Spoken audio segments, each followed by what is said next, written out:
নিজামুদ্দিন আউলিয়ার পরিচিতি। মোহাম্মদ নিজামুদ্দিন আউলিয়া হলেন ভারতীয় উপমহাদেশে চিশতিয়া তরিকার একজন প্রখ্যাত সুফি সাধক। এই ধারা নিজামুদ্দিন আউলিয়া হতে ফরিদ উদ্দিন গঞ্জেশকর কুতুবউদ্দিন বখতিয়ার কাকি হয়ে খাজা মঈনুদ্দিন চিশতির সাথে মিলিত হয়। আজ এই ভিডিওতে আমরা নিজামুদ্দিন আউলিয়ার জন্ম ও বংশ পরিচয়, তার প্রারম্ভিক জীবন, ডাকাত থেকে আউলিয়া হয়ে ওঠার গল্প, নিজামুদ্দিন আউলিয়ার আধ্যাত্মিক জীবনের ইতিহাস, পাক ভারত উপমহাদেশে ইসলাম প্রচারে নিজামুদ্দিন আউলিয়ার ভূমিকা, নিজামুদ্দিন আউলিয়ার শিষ্যগণ হযরত শাহজালাল রাহমাতুল্লাহ আলাইহির জালালি কবুতরের সাথে নিজামুদ্দিন আউলিয়ার সম্পর্ক, নিজামুদ্দিন আউলিয়ার মৃত্যু ও সমাধিস্থল সম্পর্কে বিস্তারিত এই ভিডিওতে তুলে ধরব। নিজামুদ্দিন আউলিয়ার জন্ম ও বংশ পরিচয়। নিজামুদ্দিন আউলিয়া 1238 সালে ভারতের উত্তরপ্রদেশে জন্মগ্রহণ করেন। তার পিতার নাম সৈয়দ আহমদ এবং মাতার নাম সৈয়দা জুলেখা। তিনি হযরত আলী রাদিয়াল্লাহু তাআলা এর বংশধর পুরুষ। তার পুরো নাম শেখ খাজা সৈয়দ মোহাম্মদ নিজামুদ্দিন আউলিয়া। তিনি মহানবী হযরত মুহাম্মদ সাল্লাল্লাহু আলাইহি সাল্লামের জন্মের প্রায় 668 বছর পর এবং ভারতের প্রখ্যাত সুফি সাধক খাজা মঈনুদ্দিন চিশতির 96 বছর পরে জন্মগ্রহণ করেছিলেন। নিজামুদ্দিন আউলিয়ার প্রারম্ভিক জীবন। 5 বছর বয়সে তার পিতার মৃত্যুর পর তিনি মায়ের সাথে দিল্লিতে চলে আসেন। 20 বছর বয়সে নিজামুদ্দিন আউলিয়া পাকিস্তানে গিয়ে সুফি সাধক ফরিদ উদ্দিন গঞ্জেশকরের শিষ্যত্ব গ্রহণ করেন। ফরিদ উদ্দিন গঞ্জেশকর তাকে নিজের খলিফা বা প্রতিনিধি হিসেবে মনোনীত করেছিলেন। ডাকাত থেকে আউলিয়া হয়ে ওঠার ইতিহাস।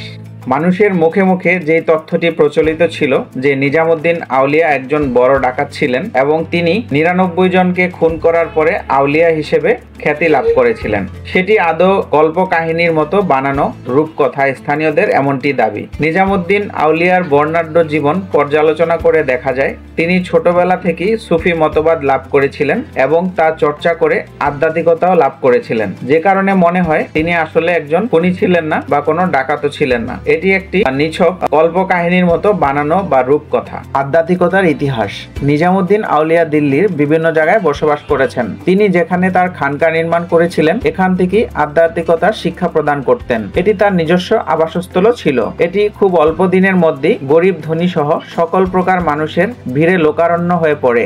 তার অনেক শিষ্য আধ্যাত্মিকতার উচ্চ স্থান অর্জন করেছিলেন এই স্থান থেকেই। পাক ভারত উপমহাদেশে ইসলাম ধর্ম প্রচার।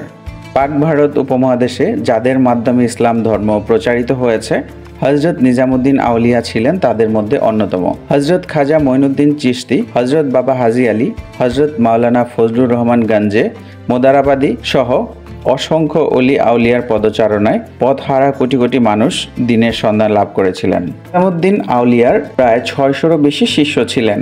এদের মধ্যে উল্লেখযোগ্য হলেন নাসিরউদ্দিন চিরাগ দেহলভী, আমির খসরু, আখি সিরাজ আয়নায়ে হিন্দ, বোরহানউদ্দিন গরিব, জালালউদ্দিন ভান্ডারী, সৈয়দ মাহমুদ কাশকিনাকার, আজান ফকির প্রমুখ। এদের মধ্যে আমির খসরু ছিলেন নিজামুদ্দিন আউলিয়ার সবচেয়ে প্রিয় শিষ্য। হযরত শাহজালাল রাহমাতুল্লাহ আলাইহির জালালি কবুতরের সাথে নিজামুদ্দিন আউলিয়ার যোগ সম্পর্ক। বাংলাদেশের সিলেটে হযরত শাহজালাল রাহমাতুল্লাহ আলাইহির মাজারে আমরা যে জালালি কবুতর দেখতে পাই তা দিয়েছিলেন নিজামুদ্দিন আউলিয়া। বিভিন্ন ইতিহাস থেকে জানা যায় হযরত শাহজালাল একবার দিল্লিতে গমন করেছিলেন এবং তিনি নিজামুদ্দিন আউলিয়ার আমন্ত্রণে তার দরবারে গিয়েছিলেন। সে সময় দিল্লি থেকে সিলেটে আসার সময় হযরত নিজামুদ্দিন আউলিয়া শাহজালাল রহমতুল্লাহ আলাইহিকে একজোড়া কবুতর উপহার দিয়েছিলেন। সেই কবুতরই বর্তমানে জালালি কবুতর নামে পরিচিতি পায়। হযরত নিজামুদ্দিন আউলিয়ার মৃত্যু ও সমাধিস্থল। নিজামুদ্দিন আউলিয়া 1325 সালের 3 এপ্রিল মৃত্যুবরণ করেন। তার মাজার দিল্লিতে অবস্থিত।